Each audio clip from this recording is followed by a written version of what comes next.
नमस्कार दोस्तों, स्वागत है आप सभी का डिजिटल तैयारी में। मैं सौरभ भारती आप सभी का हार्दिक स्वागत करता हूं।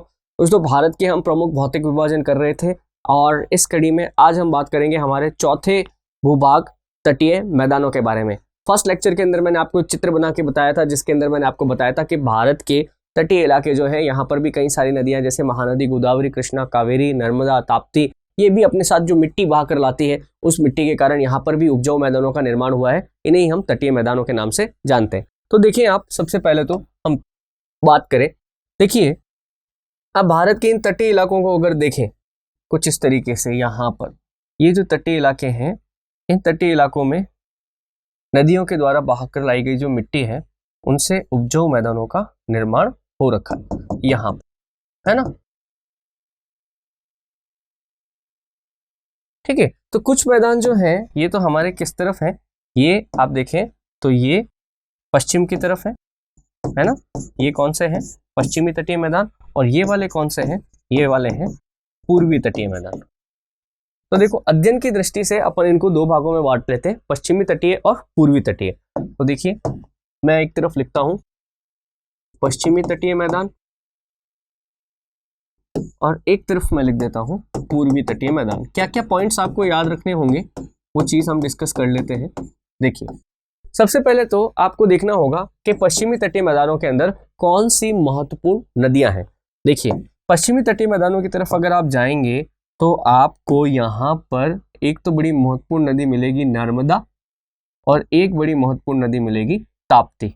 कौन सी? नर्मदा और ताप्ती। तो पश्चिम के अंदर आपको कौन कौन सी दो नदियां मिल रही हैं? नर्मदा और ताप्ती। हालांकि और भी कई सारी नदियां हैं, बात समझ रहे, बट महत्वपूर्ण नदियों की अपन बात करें तो नर्मदा और ताप्ती। में यहाँ पे लिख देता हूँ नर्मदा और ताप्ती। आप समझ रहे, ये दो नदियां हैं पश्चिमी तटीय मैदानों। पूर्वी तटीय मैदानों में जाएंगे तो आपको ज्यादा मिलेंगी।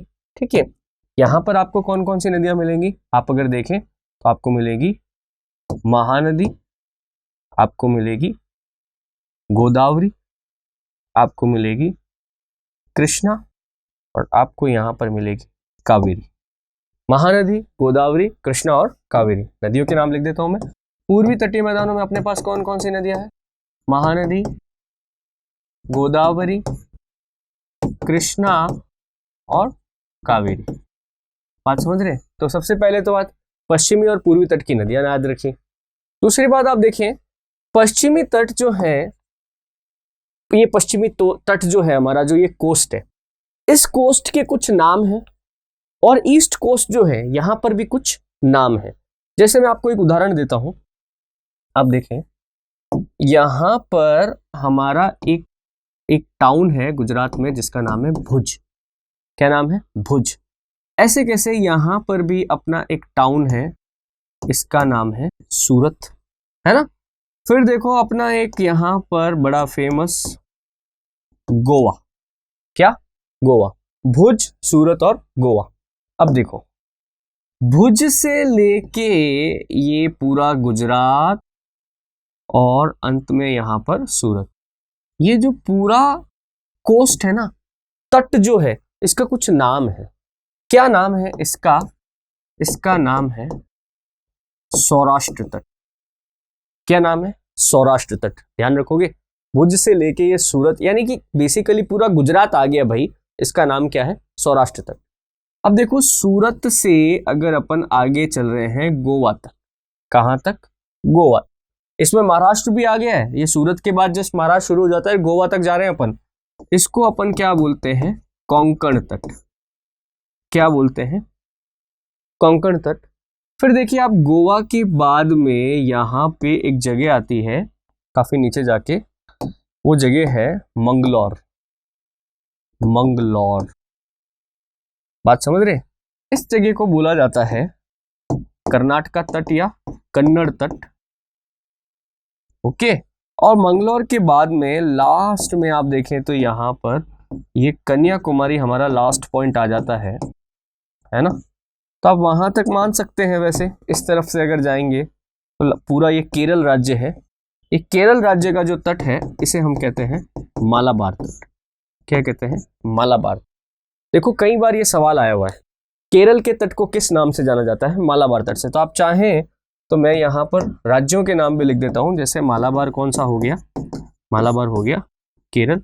कन्नड़ कौन सा हो गया, कर्नाटक। कोंकण तट कौन सा हो गया, वैसे तो गोवा के तट को मुख्य रूप से कहा जाता है, पर मैं आपको कंफ्यूजन ना हो इसलिए मैं महाराष्ट्र भी ले रहा हूँ।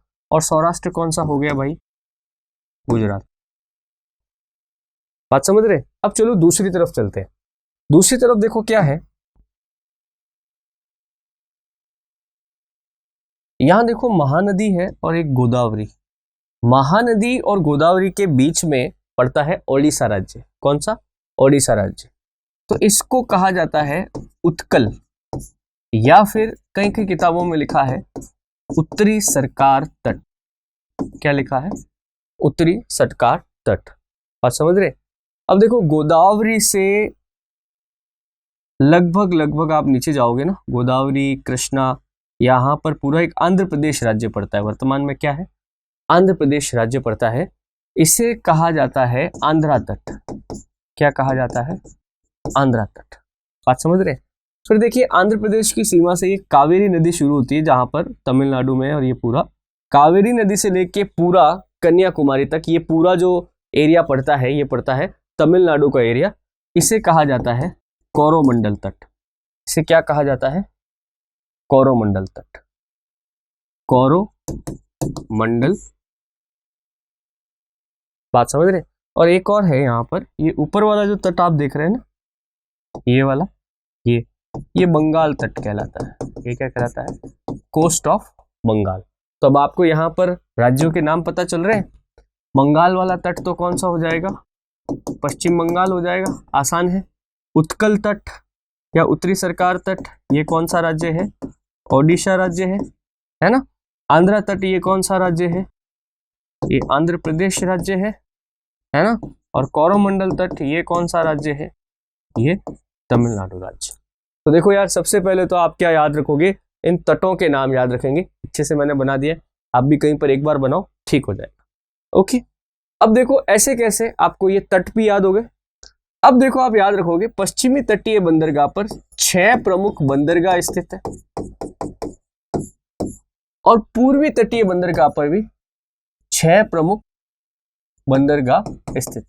बंदरगाह तो आप समझते हैं ना, पोर्ट, जहां पर जहाज आके रुकते हैं, सामान लोड अनलोड करते हैं। बात समझ रहे। तो देखो यहां नहीं बुनेंगे, अगला चित्र ले लेते हैं, ठीक है। कोई और चित्र, एक ही मैप है, आगे होना तो चाहिए। हाँ, ये लो, एक और मैप मिल गया। चलो देखो, इसको थोड़ा सा मैं थोड़ा सा बड़ा कर लेता हूं ताकि आसान हो जाए।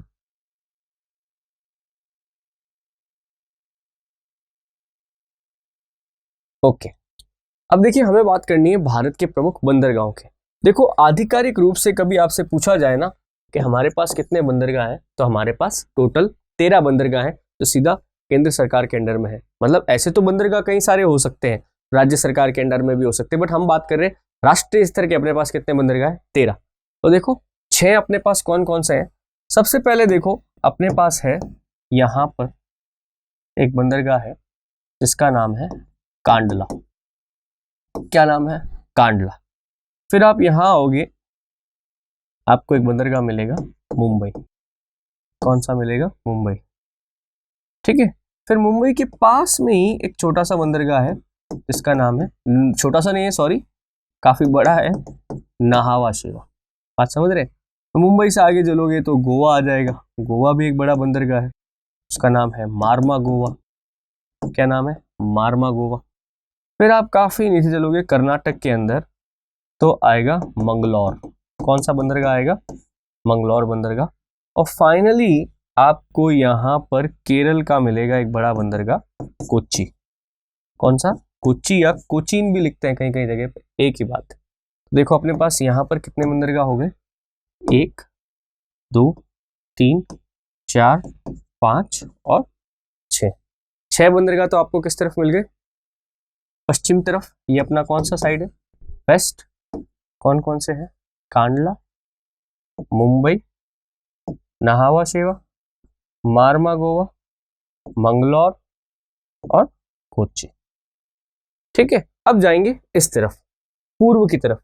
यहां पर भी आप देखिए तो यहां पर कौन कौन से हैं, देखो यहाँ है कोलकाता, कोलकाता के पास में ही है हल्दिया, फिर ओडिशा का है पारादीप, फिर काफी नीचे जाके है विशाखापट्टनम, विशाखापट्टनम, ठीक है। फिर आएगा यहाँ काफी नीचे चेन्नई, और एक और नीचे आएगा जिसका नाम है तूतीकोरन, तूतीकोरन।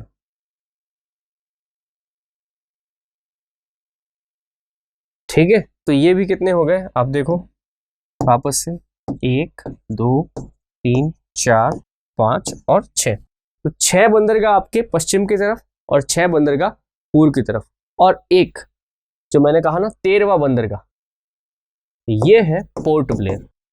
ये कहाँ है? Port Blair. और ये पोर्ट ब्लेयर कहाँ है? अंडमान निकोबार द्वीप समूह, अंडमान निकोबार द्वीप समूह,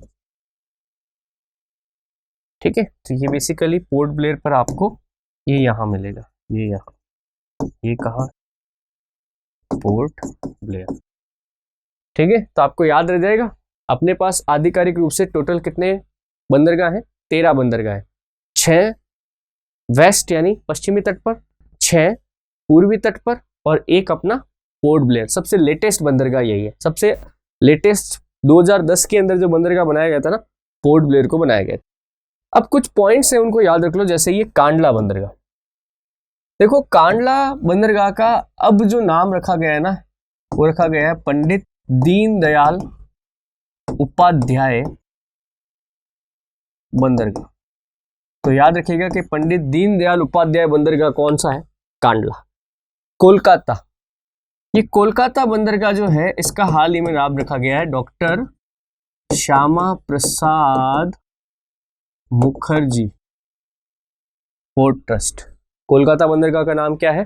doctor Shyama Prasad Mukherjee port trust.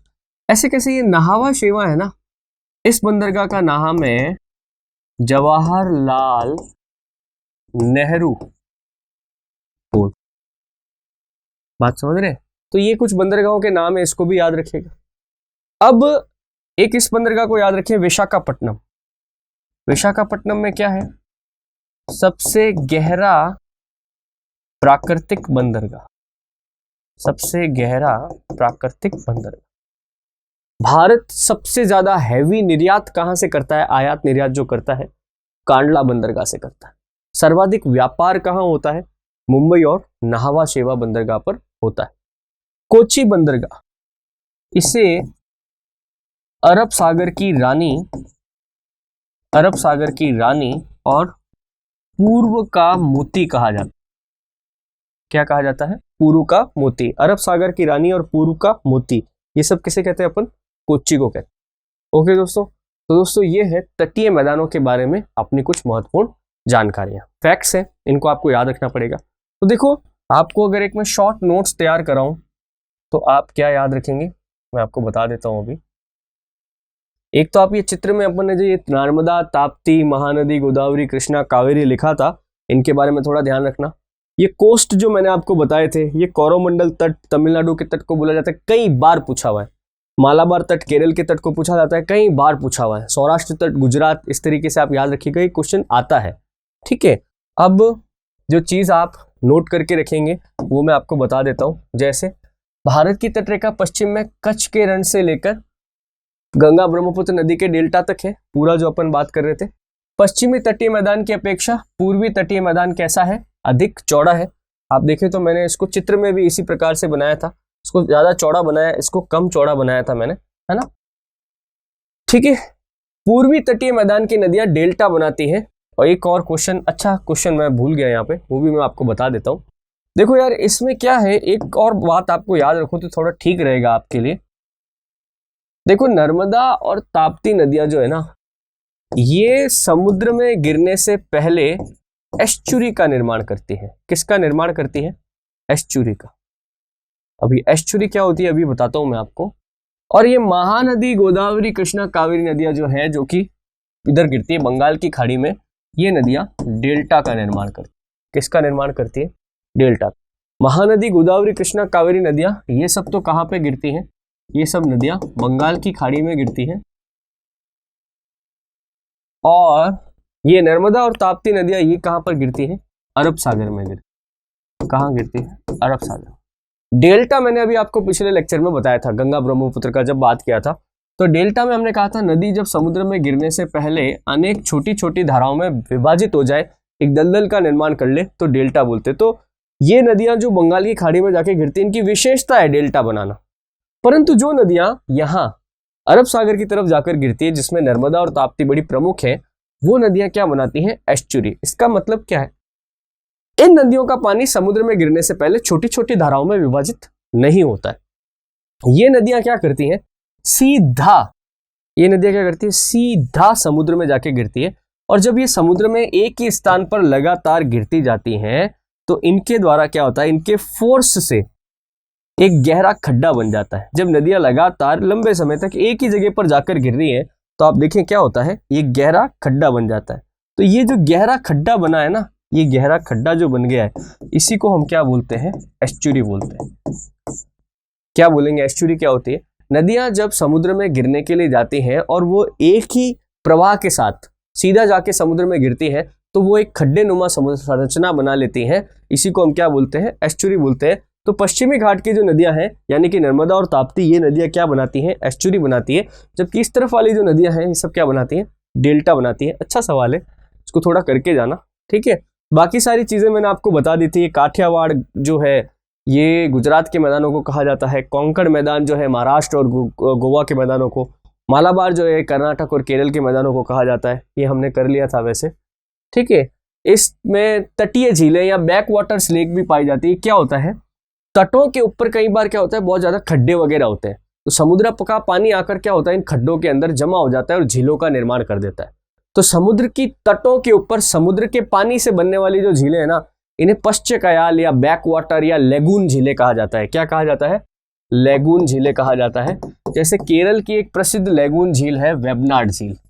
क्या है? वेबनाड झील बड़ी फेमस है। वेबनाड झील ध्यान रखिएगा कहां पर है? केरल में।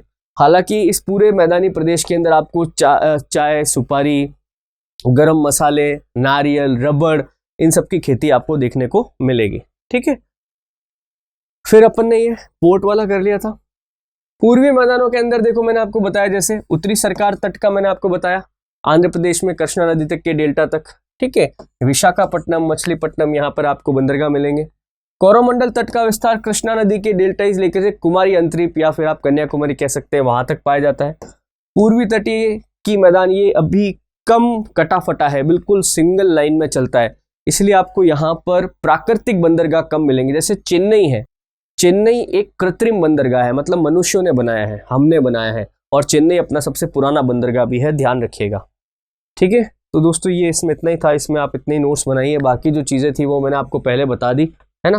वो बंदरगाह वाला मैंने आपको बता दिया, अंडमान निकोबार में पोर्ट ब्लेयर 13वां बंदरगाह वगैरह जो है। तो इसको आप इस तरीके से तैयार रखिए, छोटे शॉर्ट नोट्स बनाइए। कोई कमेंट वगैरह है, प्रश्न पूछना चाहते हो तो आप इसके नीचे जरूर कमेंट लिख के भेजो वीडियो के नीचे, मैं आपको जरूर आंसर करूंगा।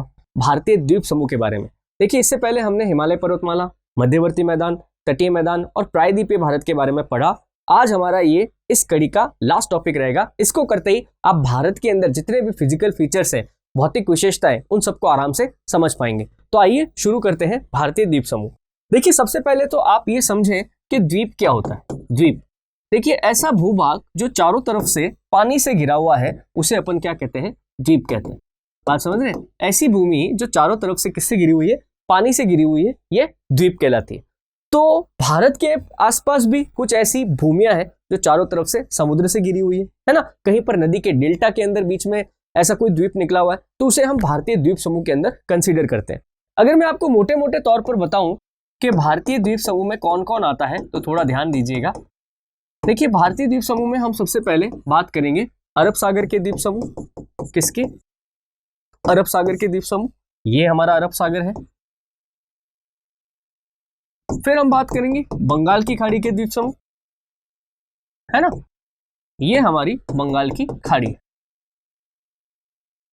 अब देखिए अरब सागर के अंदर जो सबसे बड़ा एक पूरा द्वीप समूह है वो ये, अगर आप ये डॉट्स देख रहे हैं ये वाले, इन्हें हम बोलते हैं लक्षद्वीप समूह। इन्हें क्या कहा जाता है? लक्षद्वीप समूह। ऐसे कैसे यहाँ पे और भी कुछ छोटे बड़े द्वीप हैं, जैसे बॉम्बे हाई, बुचर, अलिया बेट, खड़िया बेट, दीव, ये सारे द्वीप हैं। इन्हें हम एक अलग कैटेगरी में डाल देंगे, उनको अपन बोलेंगे अन्य द्वीप। क्या बोलेंगे? अन्य द्वीप। फिर देखो बंगाल की खाड़ी में अगर जाएं तो बंगाल की खाड़ी में आपको ये वाला एक द्वीप समूह दिख रहा होगा, इसका नाम है दोस्तों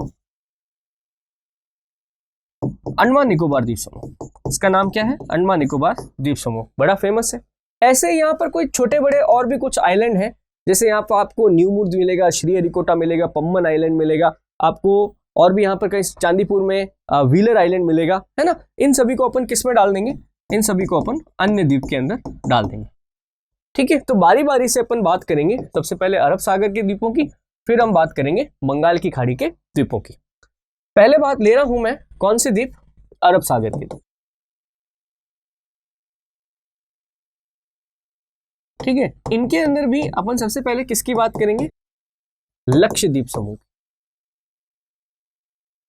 देखो लक्षद्वीप समूह का जो निर्माण हुआ है, सबसे पहले बात करें निर्माण, ये द्वीप बनते कैसे। देखिए लक्षद्वीप समूह जो है ये एक प्रवाल भित्ति, या इसको कॉमन लैंग्वेज में बोला जाता है मूंगे की चट्टानें। क्या कहा जाता है? मूंगे की चट्टानें। इंग्लिश में अपन इनको बोलते हैं कोरल रीफ्स। क्या बोलते हैं? Coral reefs. तो लक्षद्वीप समूह का निर्माण किससे हुआ है? प्रवाल भित्तियों या मूंगे की चट्टानों से हुआ। अब ये प्रवाल भित्तियां कैसे बनती है? देखिए जो भी महासागर है या सागर है, उनके जो उथले तट होते हैं, जहां पर समुद्र की गहराई कम है, यहां पर क्या होता है कि समुद्र के जो जीव जंतु जो मर जाते हैं वो लहरों से टकरा टकरा कर इन किनारों के ऊपर आते हैं। यहाँ पर क्या होता है कि समुद्र के ऐसे छोटे जीव, जिसमें आपने घोंगों को देखा होगा, स्नेल्स को देखा होगा, है ना, प्लैंकिड्स करके समुद्र के एक छोटे छोटे, बिल्कुल बहुत छोटे से समुद्री जीव होते हैं। इनको क्या है कि ये लोग खाते हैं, समुद्री जीव घोंगे भी खाते हैं, मछलियां भी खाती हैं, है ना। इनका ये मरे हुए जीवों का भी अपघटन होता है, और इनका अपघटन करना ये समुद्री जीव जो है यही लोग करते हैं, ये लोग इनको खाते हैं। खाने के बाद जो ये लोग अपने अपशिष्ट निकालते हैं वो कार्बोनेट के रूप में निकलते हैं, और महासागरों के जो छिछले किनारे हैं यहाँ पे ये कार्बोनेट जमा होता रहता है। ये कोरल रीफ बनना करोड़ों सालों की प्रक्रिया है। ऐसा नहीं कि 15-20 साल में कोई कोरल रीफ खड़ा हो जाएगा, नहीं, लाखों करोड़ों साल लगते हैं एक पूरे के पूरे छिछले समुद्र को इस चट्टान से बनने में। परंतु जब ये बन जाता है तो एक सॉलिड चट्टान बन जाती है, एक मूंगे की चट्टान या कोरल रीफ बन जाती है। तो हमारे जो लक्षद्वीप समूह है इनका निर्माण भी किससे हुआ है? प्रवाल भित्ति या मूंगे की चट्टानों से हुआ है। आप कभी भी अगर किसी किताब के अंदर लक्षद्वीप समूह पढ़ेंगे तो वहां पे एक शब्द आएगा एटॉल, कि लक्षद्वीप जो है ये एक एटॉल संरचना है। कुछ नहीं है, कंफ्यूज होने की जरूरत नहीं है। प्रवाल भित्तियां कई तरह की हो सकती है, एकदम लंबी हो सकती है, गोल हो सकती है, या और किसी आकृति की हो सकती है। जब भी प्रवाल भित्तियां गोलाकार आकार में बनेंगी ना, गोलाकार आकार में, तब उसको क्या बोलते हैं? एटॉल। तो लक्षद्वीप समूह में बनने वाली अधिकांश जो प्रवाल भित्तियां हैं वो कैसी हैं? गोलाकार आकार में। एक और महत्वपूर्ण सवाल मैं आपको बताऊं, यहां पर याद कर लीजिएगा, कभी आपसे पूछ लिया जाए कि विश्व की सबसे बड़ी प्रवाल भित्ति कहां है? विश्व की सबसे बड़ी प्रवाल भित्ति कहां है? तो वो है ऑस्ट्रेलिया में। ऑस्ट्रेलिया की पूर्व दिशा में स्थित है। इसका नाम है द ग्रेट बैरियर रीफ। क्या नाम है?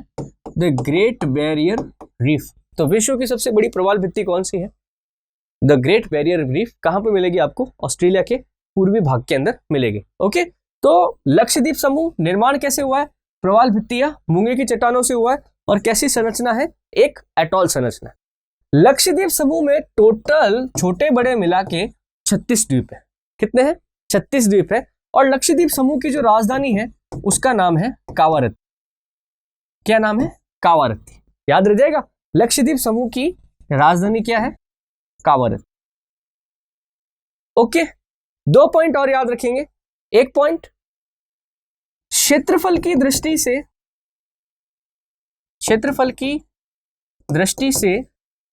सबसे बड़ा द्वीप, क्षेत्रफल की दृष्टि से सबसे बड़ा द्वीप, तो उसका नाम है एंड्रोट।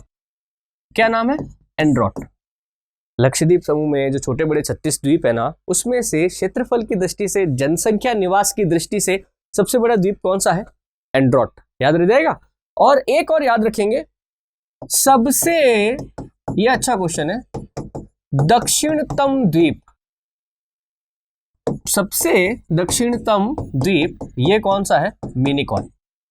लक्षद्वीप समूह में सबसे दक्षिण में, नीचे से नीचे जाओगे, लास्ट द्वीप कौन सा मिलेगा? मिनिकॉय। उसके बाद नया देश शुरू हो जाता है, उसके बाद आ जाता है मालदीव। बात समझ रहे? तो लक्षद्वीप समूह के रास्ते भारत की आखिरी सरहद कौन से द्वीप तक है? मिनिकॉय द्वीप तक है। कौन कौन से पॉइंट याद रखना है? पहला पॉइंट, प्रवाल भित्तियों या मूंगे की चट्टानों से बनी हुई संरचना है। एटॉल है, यानी गोलाकार है। राजधानी कावारत्ती। सबसे बड़ा द्वीप एंड्रोट। टोटल द्वीप 36। दक्षिणतम द्वीप मिनिकॉय। डन कर लोगे? ठीक है। तो अब देखो, इसमें एक चित्र ले लो, एक लक्षद्वीप समूह का एक अपने पास एक चित्र है, उसको अपन थोड़ा सा देख लेते हैं, ये वाला है ना। अब देखो, इसमें अगर आप थोड़ा ध्यान से देख रहे हो ना, तो मैं आपको एक 2 अक्षांश है वो याद कराना चाहूंगा। वो 2 अक्षांश याद करो आप। पहला अक्षांश है ये अक्षांश, तो समझ रहे हो ना, ये है 9 डिग्री अक्षांश। ये क्या है? 9 डिग्री अक्षांश। इसको 9 डिग्री चैनल भी बोल सकते हैं आप, 9 डिग्री चैनल। बात समझ रहे? ये वाला द्वीप अगर आप देख पा रहे हैं, थोड़ा काला कर देते हैं इसको, ये वाला, ये दोस्तों है मिनिकॉय। ये क्या है? मिनिकॉय। ओके, सबसे दक्षिणतम। इवन आप देखिए, लक्षद्वीप समूह के जो छोटे बड़े सारे आइलैंड हैं, वो देखो, वो तो सब यहां पर है, ये सारे लक्षद्वीप के छोटे बड़े आइलैंड हैं। और ये साला कहां है? मिनिकॉय। ये काफी नीचे चला गया, काफी दक्षिण में चला गया। बात समझ रहे? तो ऐसी स्थिति में क्या है, आप देखो तो मिनिकॉय को लक्षद्वीप समूह से कौन सा अक्षांश करता है अलग? 9 डिग्री अक्षांश अलग करता है। वापस बोल रहा हूं, क्वेश्चन अच्छा सवाल है। लक्षद्वीप समूह को मिनिकॉय से कितना डिग्री अक्षांश अलग करता है? 9 डिग्री अक्षांश अलग करता है। याद रह जाएगा? ठीक है। अब इससे भी बेटर एक और सवाल है, इससे भी बेटर एक और सवाल है, वो ये है, यहां पर मिनिकॉय के जस्ट नीचे एक और अक्षांश है, वो अक्षांश है 8 डिग्री। वो अक्षांश कौन सा है? 8 डिग्री अक्षांश। 8 डिग्री या अक्षांश या चैनल। ओके, अब इस 8 डिग्री अक्षांश के नीचे अपना आ जाता है मालदीव। कौन सा देश आ जाता है? मतलब द्वीप समूह है मालदीव भी। कौन सा द्वीप समूह आ जाता है? मालदीव। बात समझ रहे? तो मिनिकॉय को मालदीव से कौन सा अक्षांश अलग करता है? 8 डिग्री अक्षांश। अच्छा सवाल है। ये सवाल 2 तरीके से आ सकता है। कभी आपसे पूछ ले, भारत को मालदीव से कौन सा अक्षांश अलग करता है, तो भी 8 डिग्री आंसर होगा। आपको बोल दे मिनिकॉय को मालदीव से कौन सा अलग करता है, 8 डिग्री अक्षांश अलग करता है। यानी 8 डिग्री अक्षांश जो है ये भारत और मालदीव के बीच में एक तरीके से सीमा का काम कर रहा है। 9 डिग्री अक्षांश क्या कर रहा है? 9 डिग्री अक्षांश लक्षद्वीप और मिनिकॉय को अलग कर रहा है, लक्षद्वीप और मिनिकॉय के बीच में सीमा बना। तो दोस्तों ये पॉइंट है, ये किस में आप याद रखोगे? ये सारे पॉइंट आप लक्षद्वीप में याद करोगे। तो अरब सागर के द्वीप, पहला पार्ट लक्षद्वीप, दूसरा पार्ट अन्य द्वीप। तो कुछ और द्वीप हैं, उनकी अपन थोड़ी चर्चा कर लेते हैं, है ना।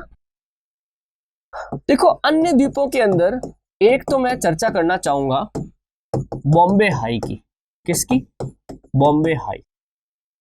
देखो बॉम्बे हाई जो है मुंबई तट से लगभग 170 किलोमीटर अंदर, समुद्र के अंदर स्थित है।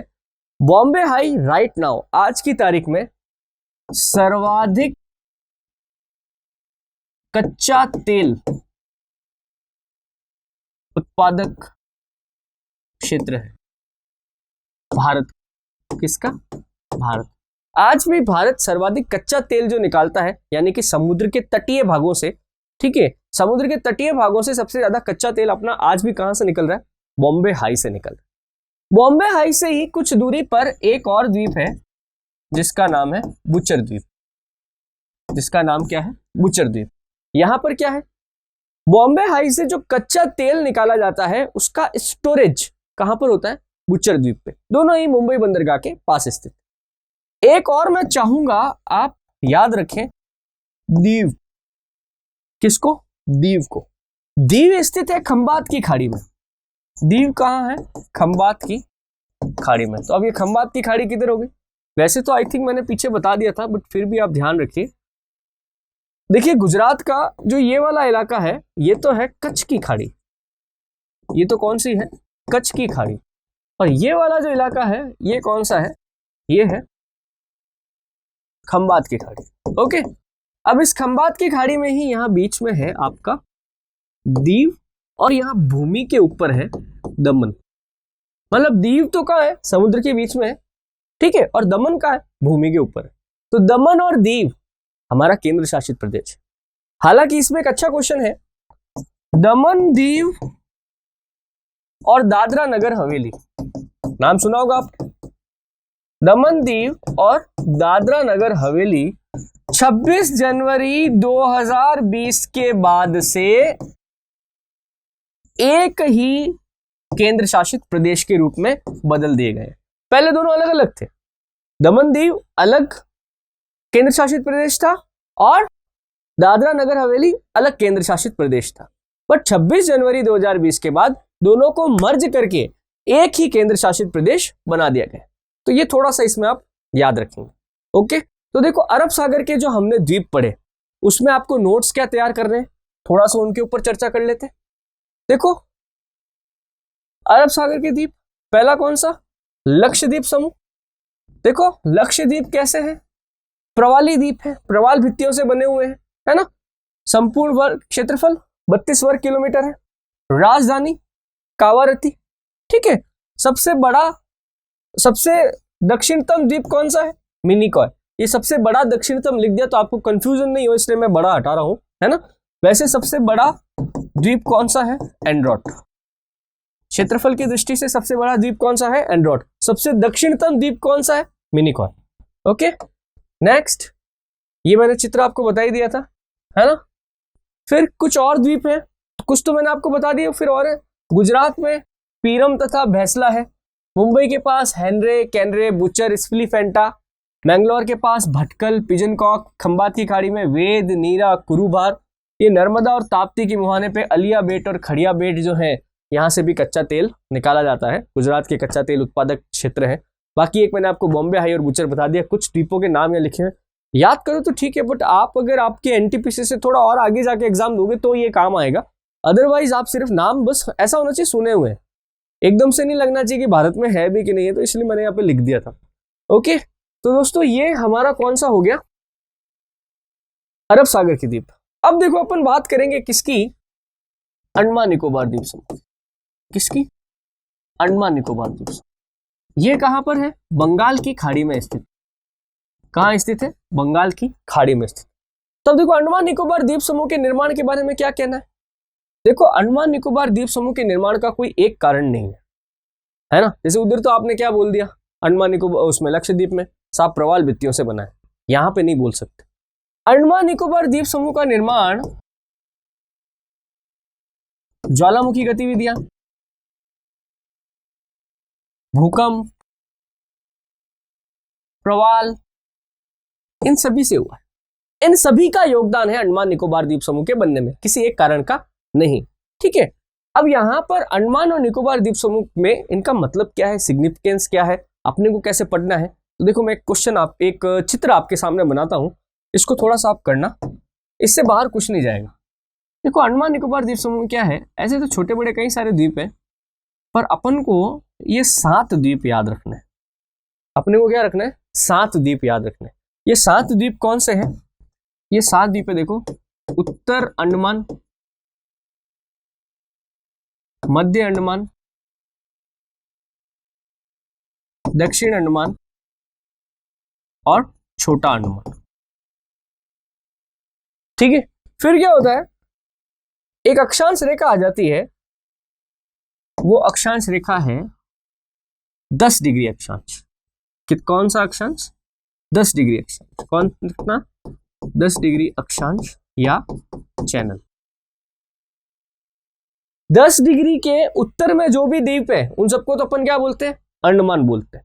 और 10 डिग्री के दक्षिण में जितने भी द्वीप है उनको अपन क्या बोलते हैं? निकोबार बोलते हैं। तो इनका नाम क्या है?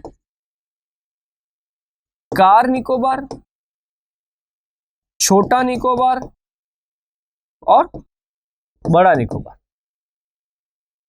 बात समझ रहे? तो 10 डिग्री अक्षांश अंडमान को निकोबार द्वीपों से अलग करता है। पहली तो बात आप ये याद रखो।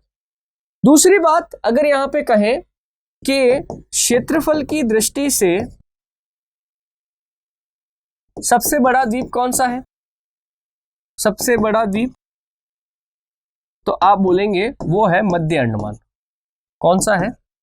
मध्य अंडमान, ये वाला है मध्य अंडमान, है ना। अंडमान निकोबार द्वीप समूह की राजधानी क्या है? तो आप बोलेंगे पोर्ट ब्लेयर। क्या बोलेंगे? Port Blair. और पोर्ट ब्लेयर कहां स्थित है? अगर मैं आपसे कहूं पोर्ट ब्लेयर दक्षिण अंडमान पर स्थित। पोर्ट ब्लेयर कहां स्थित है? दक्षिण अंडमान। क्लियर है? अब देखिए, इसमें एक चीज और करनी है अपन को। देखो, दक्षिण अंडमान और छोटे अंडमान के बीच में समुद्र की गहराई ज्यादा है। समुद्र की गहराई कैसी है? ज्यादा है। यानी कि आप इसके आर पार जहाज, बड़े जहाज लेके जा सकते। बड़े जहाज लेके आप दक्षिण और छोटे अंडमान के बीच में से निकल सकते हैं आराम से। बात समझ रहे? तो दक्षिण और छोटे अंडमान के बीच में ये जहाजों के आने जाने का जो मार्ग स्थित है, इसे कहा जाता है डंकन मार्ग। क्या कहा जाता है? डंकन मार्ग। कई बार पूछा हुआ है सवाल, डंकन मार्ग कहाँ स्थित है? तो दक्षिण और छोटे अंडमान के बीच में कहाँ स्थित है? डंकन मार्ग स्थित। एक छोटा सा और क्वेश्चन याद रखो, ये अंडमान निकोबार द्वीप समूह पर उत्तर अंडमान जो द्वीप है, यहां पर एक चोटी है सैडल पीक। कौन सी? सैडल पीक। सैडल पीक जो है, ये अंडमान निकोबार द्वीप समूह की सबसे ऊंची चोटी है। हालांकि इसकी ऊंचाई 700 मीटर के लगभग है, पर अंडमान निकोबार द्वीप समूह पे सबसे ऊंची चोटी कौन सी है? सैडल पीक। कहां पे पड़ेगी? उत्तर अंडमान में। इधर उत्तर और मध्य अंडमान के बीच में ही आपको एक और आइलैंड मिलेगा, इसका नाम है बैरन द्वीप। क्या नाम है? बैरन द्वीप। बैरन द्वीप जो है, ये भारत का एकमात्र सक्रिय ज्वालामुखी। सक्रिय ज्वालामुखी जिनमें लगातार ज्वालामुखी विस्फोट यानी कि ठोस, द्रव और गैस के रूप में कुछ ना कुछ पदार्थ निकलते रहते हैं, है ना। तो भारत का एकमात्र सक्रिय ज्वालामुखी कौन सा? बैरन द्वीप। कहां स्थित है? उत्तर और मध्य अंडमान के बीच में स्थित। इसके आगे एक और है नारकोंडम, वो भी एक ज्वालामुखी द्वीप है, पर सुषुप्त है। लंबे समय तक अभी तक उसमें कोई विस्फोट हुआ नहीं है, हालांकि संभावना बनी हुई है, कभी भी वो फट सकता है। तो दोस्तों, ये है अंडमान निकोबार द्वीप समूह से जुड़े हुए महत्वपूर्ण तथ्य। मेरे ख्याल से आपको ये चित्र बनाना चाहिए, ठंडे दिमाग से काम हो जाएगा। एक बार चित्र बनाओगे ना तो हो जाएगा, आपको थ्योरी लिखने की जरूरत नहीं पड़ेगी। एक और छोटा सा बता देता हूं, ये देखो बड़ा अंडमान है ना, इसका जो लास्ट टिप है यहीं पर है इंदिरा पॉइंट। क्या है? इंदिरा पॉइंट, जो भारत का दक्षिणतम बिंदु है। पढ़ा होगा ना आपने, भारत का उत्तरतम बिंदु इंदिरा कोल, दक्षिणतम बिंदु इंदिरा पॉइंट, वो इसी बड़े निकोबार में स्थित है। तो ये क्या हुआ? बंगाल की खाड़ी में स्थित अंडमान निकोबार द्वीप समूह की चर्चा। अब अपन बात करते हैं कि बंगाल की खाड़ी में और कौन कौन से द्वीप। तो देखो, और जो द्वीप है, अन्य द्वीप जो है, उसमें मैं सबसे पहले लूंगा एक द्वीप न्यूमूर। कौन सा? न्यूमूर। देखो, गंगा ब्रह्मपुत्र का जो डेल्टा है, एग्जैक्टली ये द्वीप वहां पे स्थित है। गर्मियों के अंदर ये विजिबल होता है, दिखता है, अदरवाइज साल भर यहाँ पर दलदल रहता है। बात समझ रहे? गर्मियों के अंदर थोड़ा पानी का स्तर कम होता है तो दिखने लग जाता है। अब यहाँ पे क्या है, रिसेंटली तेल और गैस के बड़े भंडार होने का पता लगा है। तब से यह द्वीप भारत वो बांग्लादेश के मध्य विवाद बना हुआ है। किसके मध्य? भारत और बांग्लादेश के मध्य विवाद बना हुआ। एक द्वीप और दे रहा हूं मैं, एपीजे अब्दुल कलाम द्वीप। कौन सा? एपीजे अब्दुल कलाम द्वीप। देखिए, पहले इसका नाम था व्हीलर द्वीप। क्या नाम था? व्हीलर द्वीप। कहां स्थित है ये? यह स्थित है चांदीपुर, ओडिशा में। ये कहां स्थित है? चांदीपुर, ओडिशा में स्थित है। क्या होता है यहां पर? यहां पर हमारा एक संस्थान है, सुना होगा आपने, DRDO, defence research and development organisation, रक्षा विकास एवं अनुसंधान केंद्र। तो डीआरडीओ जो है यहां पर एपीजे अब्दुल कलाम द्वीप पर मिसाइलों का परीक्षण करता है। क्या करता है? मिसाइल परीक्षण करता है। कहां पर? एपीजे अब्दुल कलाम द्वीप।